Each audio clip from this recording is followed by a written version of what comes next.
요한복음 15장 1절로 4절 같이 읽겠습니다. 나는 참 포도나무요 내 아버지는 동부라. 물은 내게 붙어있어 열매를 맺지 아니하는 가지는 아버지께서 그것을 제거해 버리시고 무릇 열매를 맺는 가지는 더 열매를 맺게 하려 하여 그것을 깨끗하게 하시느니라. 너희는 내가 일러준 말로 이미 깨끗하여졌으니 내 안에 거하라. 나도 너희 안에 거하리라. 가지가 포도나무에 붙어있지 아니하면 스스로 열매를 맺을 수 없음 같이 너희도 내 안에 있지 아니하면 그러하리라. 아멘. 8월이 다가가고 9월이 눈앞에 있습니다. 들판에 나가보면 곡식들이 풍성한 열매를 맺고 있습니다. 농부가 씨들을 뿌리는 목적은 단 하나입니다. 열매를 얻으려는 것입니다. 농부가 씨를 뿌리는 목적은 잎도 줄기도 꽃도 아닙니다. 농부가 씨를 뿌리는 이유는 오직 열매를 얻기 위한 것입니다. 그래서 더울 때나 또 추울 때나 바람이 부나 비가 오나 오죽 병충해와 싸우고 곡식이 잘 익어가기를 기대하고 노력하고 땀 흘리는 것입니다. 성도가 신앙생활을 하는 것도 이와 마찬가지입니다. 신앙생활은 인생의 멋이나 취미생활 때문에 하는 것이 아닙니다. 신앙은 결코 장식품이 아닙니다. 성경은 열매를 맺으라고 말씀하고 있습니다. 열매로 나타나지 않는 신앙은 아무런 의미가 없다는 것입니다. 오늘 본문에 보면은 하나님은 포도원 주인이시고 예수님은 참 포도나무시고 우리는 그 나무에 붙어있는 가지인 것입니다. 농부이신 하나님께서 포도나무를 심으시고 가꾸시는 목적은 단 하나, 열매를 얻으시기 위함입니다. 농부에게 열매는 세상 그 어떤 것보다도 바꿀 수 없는 기쁨과 행복인 것입니다. 그래서 하나님께 영광을 돌리려면 열매를 많이 맺어야 한다고 말씀하고 있습니다. 8절에도 보니까 너희가 열매를 많이 맺으면 내 아버지께서 영광을 받으실 것이요 너희는 내 제자가 되리라. 이렇게 말씀하고 있습니다. 왜 이처럼 성경은 하나님을 농부로 비유하면서 우리에게 열매를 원하시는 것일까? 열매는 다른 사람들에게 기쁨과 만족을 주기 때문에 그렇습니다. 이스라엘에서 포도 열매는 주로 포도주를 담그는 데 사용을 합니다. 모든 열매가 그러하듯이 포도 열매 역시 하나님을 기쁘시게 하면서 주변의 이웃들에게도 매우 큰 유익을 주는 것입니다. 포도주는 제사용으로도 쓰이고 식용으로도 쓰이고 그 다음에 약재로도 쓰이는 것입니다. 하나님께 영광을 돌리기도 하고 아픈 사람들이나 굶주린 사람들이나 또 여러 가지 어려운 사람들에게 약재로 식용으로 음료수로 또 여러 가지로 이렇게 유익을 주는 데 쓰는 것이 바로 포도주라고 하는 겁니다. 예수님께서 갈릴리 가나의 혼인잔치에서 물로 포도주를 만드신 기적도 이웃에게 기쁨을 주시기 위해서 물로 포도주를 만드셨습니다. 우리가 열매를 많이 맺으면 하나님께서 기뻐하십니다. 심지어 예수님의 제자가 되는 자격을 부여하시는 것입니다. 열매를 맺는다고 하는 말은 열매가 많아진다, 또 풍성해진다, 그리고 번성하다라고 하는 의미를 가지고 있습니다. 농사를 지어보신 분들은 잘 아실 것입니다. 한 알에 씨앗을 심으면 30배, 60배, 100배의 열매를 거두게 됩니다. 어떤 것은 600배, 1000배의 열매를 거두는 것도 있습니다. 이러한 풍성한 열매를 맺기 위해서 좋은 나무가 되어야 하는 것입니다. 왜냐하면 좋은 나무가 좋은 열매를 맺는다고 말씀하고 있습니다. 반대로 나쁜 나무는 나쁜 열매를 맺게 되는 것입니다. 그래서 좋은 나무인지 나쁜 나무인지 열매로 그들을 알지니 열매를 보아서 나무를 분별한다고 하고 있습니다. 여기서 나무는 우리 믿는 사람들을 가리키는 것이죠. 아름다운 열매를 맺지 않은 나무마다 찍혀 불에 던지우느니라.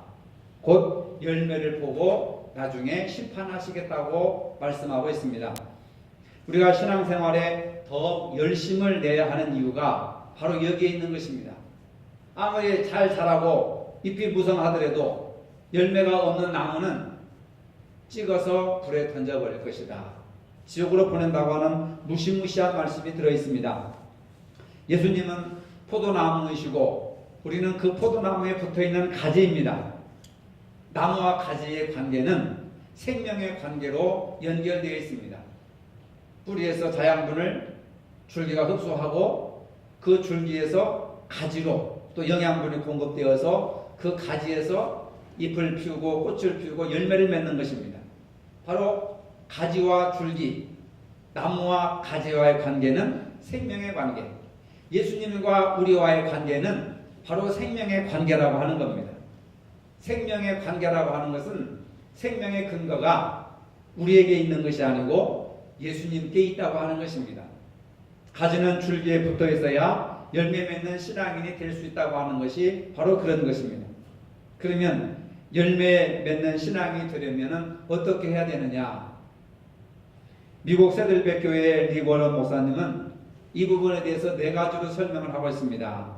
예배로 더 강해지고, 훈련을 통해서 더 깊어지고, 친교를 통해서 더 따뜻해지고, 전도를 통해서 더욱더 넓어진다. 이런 말씀을 하였습니다.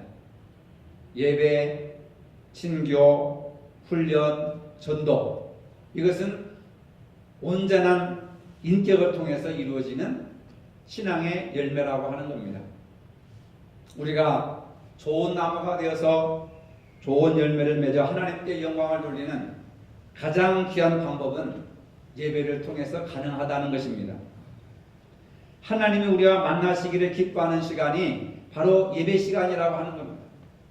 우리가 기도를 드리고 찬송을 하고 신앙을 고백하고 헌금을 드리고 또 우리가 몸을 드릴 때에 하나님께서는 우리에게 말씀을 주시고 축복을 주시고 은혜를 주시고 기도를 응답해 주시는 바로 이것이 예배를 통해서 가능하다고 하는 겁니다.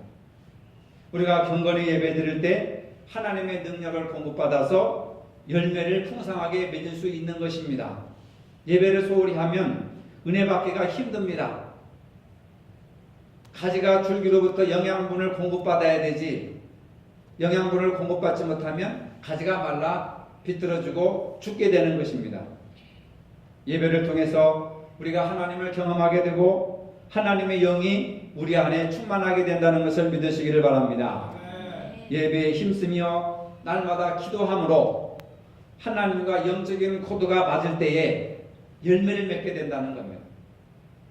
가지가 늘 나무에 붙어 있으면은 바로 나무가 주는 영양분을 공급받음으로써 기도를 통해서 깊은 영적인 교제가 이루어지게 되는 것입니다. 따라서 우리에게 가장 중요한 것은 먼저 인격의 열매를 맺는 것입니다.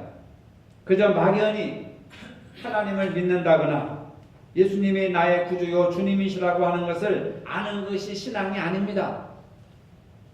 주님이 나와 함께 하시고 주님이 나를 개인적으로 알고 계신다고 하는 영적인 경험을 확신하는 것, 이것이 중요한 겁니다.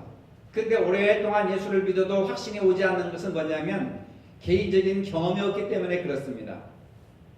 신앙생활은 교리를 믿는 것이 아닙니다, 여러분. 예수님이 나를 위해서 십자가에 못 박혀 죽으셨다더라, 교회 가면 복을 받는다더라, 죽어서 천국에 간다더라, 이건 믿음이 아닙니다. 이것은 하나의 기독교 교리를 믿는 것입니다. 교리를 믿는 것이 아니라 개인적으로 체험을 하는 것입니다. 근데 그 체험은 예배를 통해서 실제로 기도를 할 때, 실제로 말씀에 순종할 때 그것이 나에게 기쁨으로 체험되어지는 것이고 그 체험 속에서 확신이 오는 겁니다.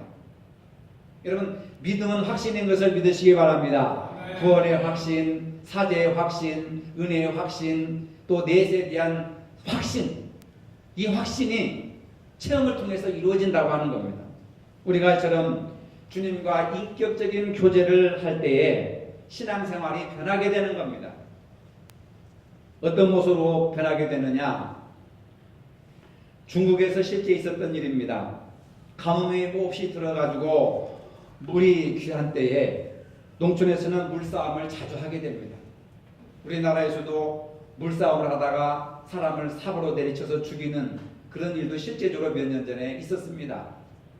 한 성도가 밤늦도록 수구에서 자기 돈에 물을 더 넣고 집에 왔습니다.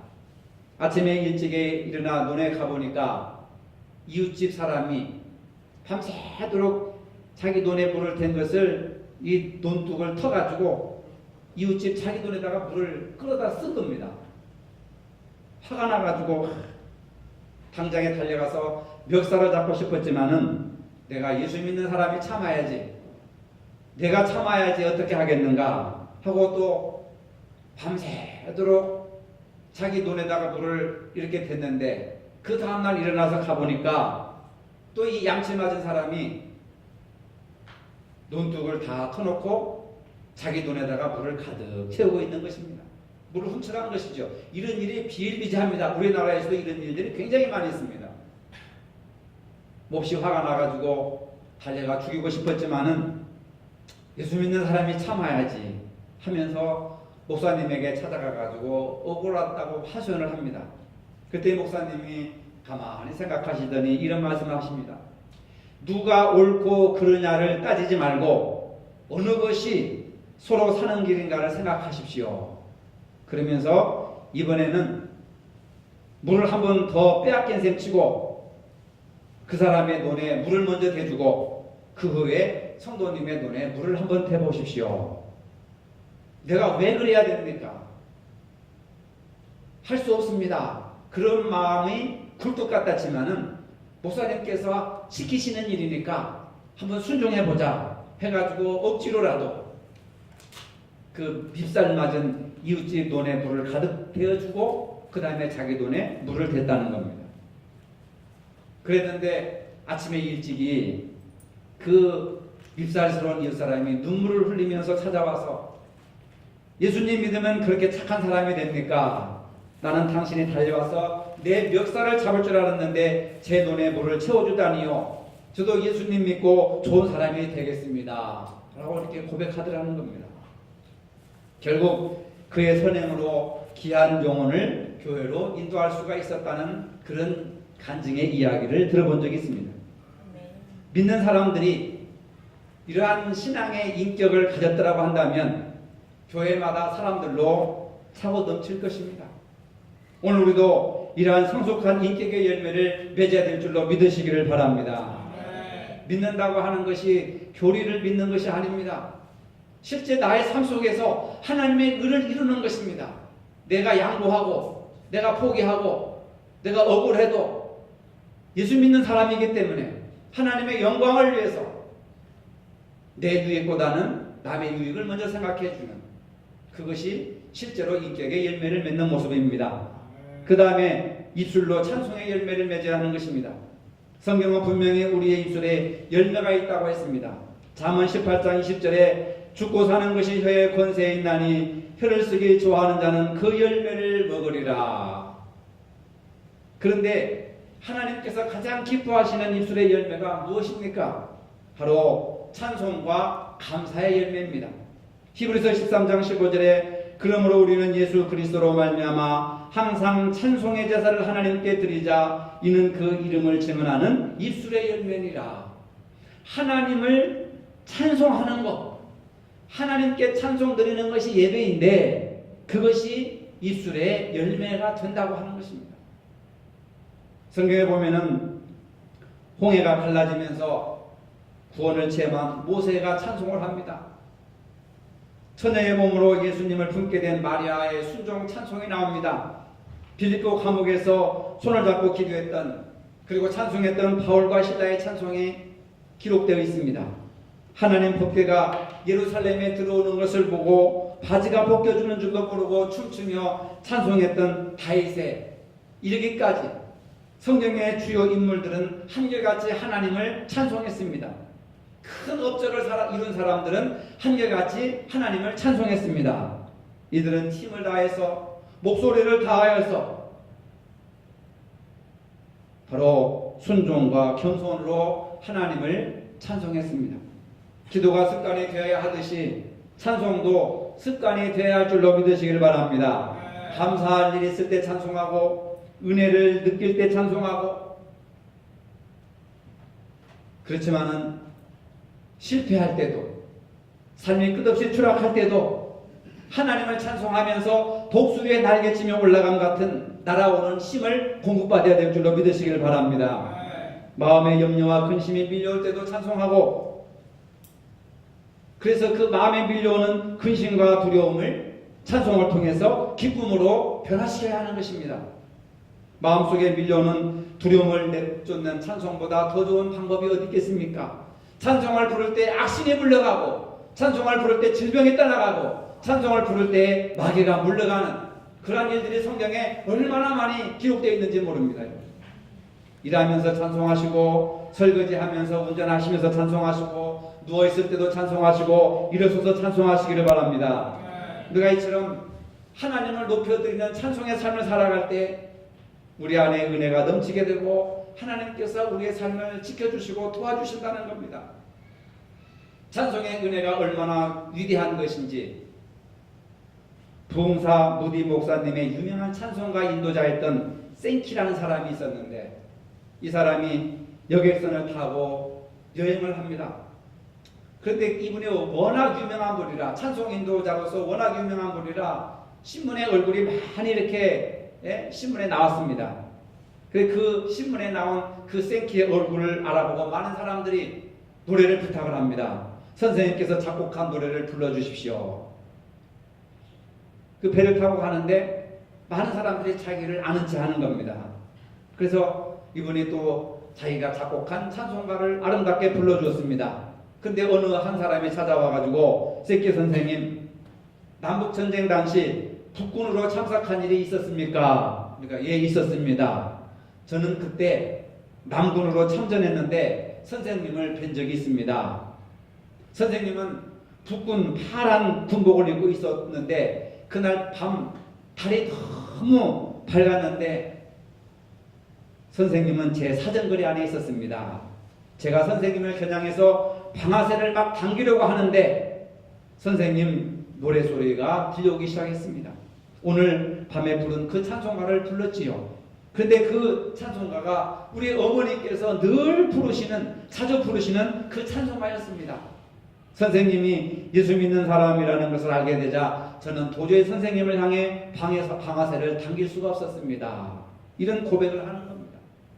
그러니까 이 이야기를 듣던 생키 선생님이 너무 감격해가지고 과거에 자기를 죽이려고 했던 그 과거의 적을 끌어안고 눈물을 흘렸다는 겁니다.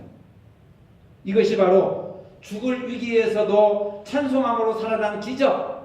어려울 때 하나님 앞에 찬송 부를 때 하나님께서 위기를 넘어가게 해주시고 문제를 해결시켜 주시는 찬송의 기적인 줄로 믿으시기를 바랍니다. 여러분, 어렵고 낙심한 일이 있습니까? 어렵고 힘들다고 절망하거나 낙심하지 마시기 바랍니다. 감사한 마음으로 찬송하시기를 바랍니다. 찬송을 부르면요, 상황이 역전이 됩니다. 하나님께서 도와주십니다. 문제가 해결됩니다. 찬송의 가장 첫 번째 찬송이 뭡니까? 홍해 바다를 육지같이 갈라지게 하시고 그 홍해 바다를 건넌 이스라엘 백성들과 모세와 미리암이 하나님께서 베푸신 은혜를 감사해서 부른 노래가 찬송의 표시가 되는 겁니다. 그 다음으로 중요한 열매는 전도의 열매입니다. 과일나무가 딱 한 번만 과일을 맺고 그 다음부터는 열매를 맺지 못한다면 농부는 그 과일나무를 파버리든지 아니면 톱으로 베든지 뗄감으로 쓸 것입니다.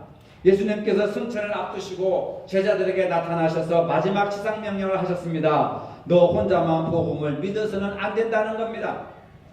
가서 모든 족속으로 제자를 삼아 아버지와 아들과 성령의 이름으로 세례를 주고 내가 3년 동안 가르친 모든 풍부한 것을 가르쳐 지키게 하라.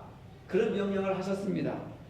즉 모든 사람들에게 제자 삼아 양육하라고 하는 것입니다. 우리가 예수님을 사랑하는 증거는 어린 양들을 먹이고 제자 만들고 양육하라는 것입니다.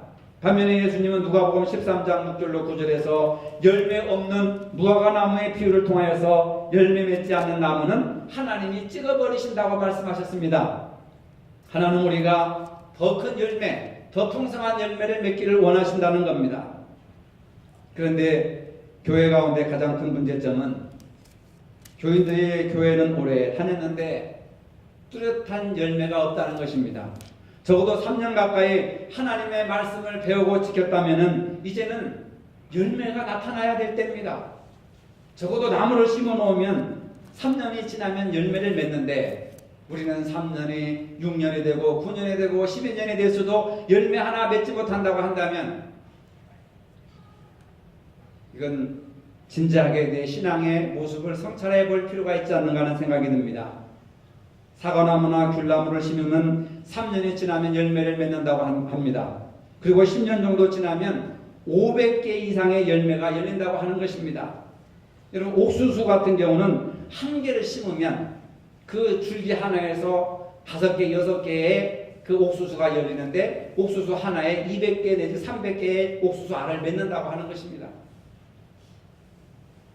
말 못하는 그런 식물들도 주인의 은혜에 보답하기 위해서 주인을 기쁘게 하고 영화롭게 하기 위해서 200개, 300개 또는 수천 개의 열매를 맺는데 우리가 하나님의 은혜를 받았고 하나님의 사랑을 받았다고 하면서 10년이 지난 오늘 우리도 열매 하나 없다고 한다면 과연 내 안에 예수의 생명이 있는지, 내가 예수를 믿는 것인지, 예수 안에 있는 것인지, 예수 밖에 있는 것인지 한번 생각해 보자는 것입니다.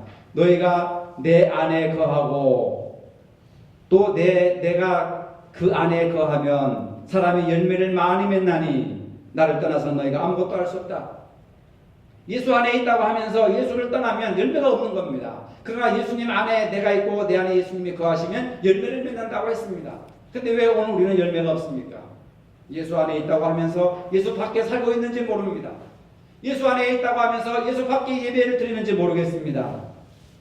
여러분 열매 없는 어두운 일에 참여하지 마시고 열매 있는 그런 일에 우리가 적극적으로 힘을 합해야 되는 것입니다. 우리가 열매를 맺어야 예수님의 진정한 제자가 될 수 있고 하나님께 영광을 돌릴 수가 있는 것입니다. 어느 날 가톨릭 신부와 침례교 목사, 유대교 랍비가 모여서 회의를 했습니다.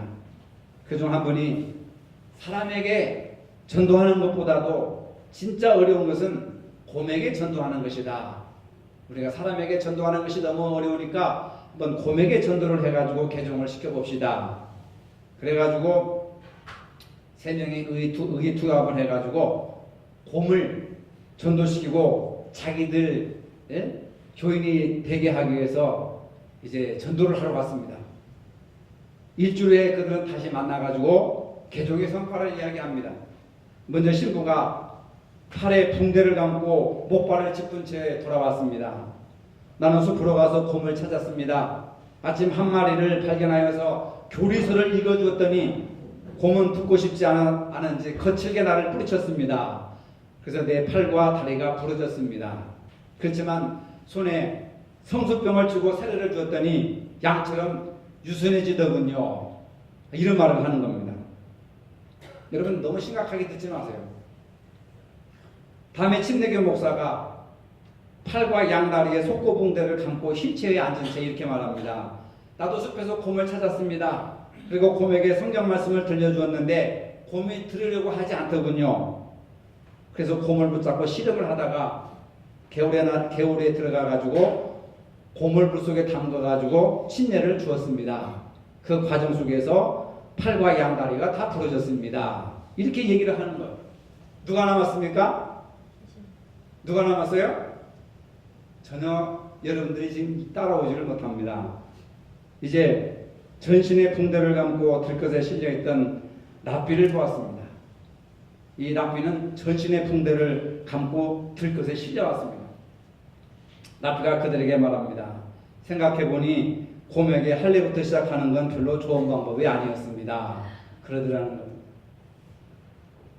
딱 두 분만, 세 분만 웃으시네요. 무슨 내용인지 모르시는 모양입니다, 여러분들. 할례가 뭔지 모르시면 우리 의사 선생님들한테 물어보시기 바랍니다. 열매는 그냥 저절로 맺히는 것이 아닙니다. 많은 지혜와 기다림과 인내가 필요한 것입니다. 농작물을 키우는 농부들의 모습을 보십시오. 농부들은 그 한결같이 농작물이 잘못될까봐 물을 주고 거름을 주고 풀 뽑기도 하고 벌레도 잡고 얼마나 애를 쓰는지 모릅니다. 봄부터 가을 추수 때까지 계속해서 부지런히 곡식을 가꿉니다. 그래야 풍성한 열매를 맺을 수 있기 때문에 그렇습니다. 인내 없이 끝까지 말씀을 지킬 수가 없습니다. 봉사, 헌신, 땀 흘림이 없이는 열매를 맺을 수가 없습니다. 말씀을 우리가 듣는 것도 중요하지만 지키는 것이 더 중요한 것입니다. 말씀을 듣고 지킬 때에 풍성한 열매가 맺어진다고 하는 것입니다. 성경에 열매를 맺지 못하게 하는 그러한 나쁜 것이 있습니다. 내 안에 완악한 마음, 교만한 마음, 고집스러운 마음, 이런 마음들이 좋은 열매를 맺지 못하게 하는 것입니다. 이런 마음을 다 갈아엎어야 하는 것입니다. 말씀을 말라 죽게 하는 돌멩이 같은 마음, 이 내 마음 속에 돌멩이 같은 것을 다 골라내야 됩니다. 내 마음 속에 가시떨기 맛과 같은 잡초를 제거해버려야 합니다. 그냥 두면 그 땅은 쓸모없이 황폐되어 버립니다. 사탄은 우리를 계속해서 방해합니다. 열매 맺는 것을 원하지 않습니다. 우리 능력은 아주 작습니다. 그러나 전능하신 하나님이 도우시면 모든 것을 할 수 있습니다. 하나님께서 도우시면 풍성한 열매를 맺을 수 있다는 것을 믿으시기를 바랍니다. 좋은 열매는 향기도 좋습니다. 잘 연근 생명의 씨앗이 그 속에 있기 때문에 그렇습니다. 사람도 마찬가지입니다. 좋은 사람에게 좋은 향기가 납니다. 사람에게 향기가 없으면 생명이 없다는 것이고 열매가 없는 나무와 같은 것입니다. 여러분의 마음에 하나님의 말씀을 심었으면 이제는 그 열매가 보일 때까지 가꾸시기 바랍니다. 끝까지 말씀대로 행하시기를 바랍니다. 끝까지 기도하시기를 바랍니다. 끝까지 전도하시기를 바랍니다. 끝까지 말씀 붙들고 사시기 바랍니다. 이것이 열매가 될 때까지 끝까지 해야 돼요. 지속적으로 해야 되는 겁니다. 이것이 좋은 나무가 되어서 좋은 열매를 맺는 비결이기도 합니다. 우리가 열매 맺는 것은 우리 자신에게도 유익할 뿐만 아니라 하나님이 무엇보다도 기뻐하신다고 했습니다. 그리고 열매 맺는 삶은 바로 예수님의 제자가 된다고 하셨습니다. 금년 후반기에는 열매 맺는 신앙생활에 더욱더 힘쓰시기를 주님의 이름으로 축복합니다.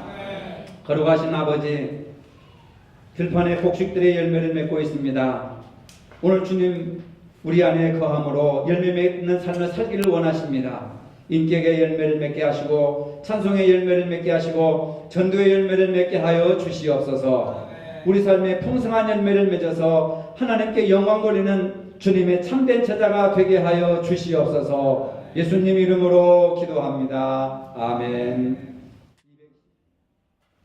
이제는 우리 주 예수 그리스도의 은혜와 하나님 아버지의 무한하신 사랑과 성령의 교통하심이 이제는 열매 맺을 때임을 알고 풍성한 열매를 맺기를 원하는 모든 성도들 머리 위에 이제로부터 영원토록 함께 하시기를 축원하옵나이다. 아멘.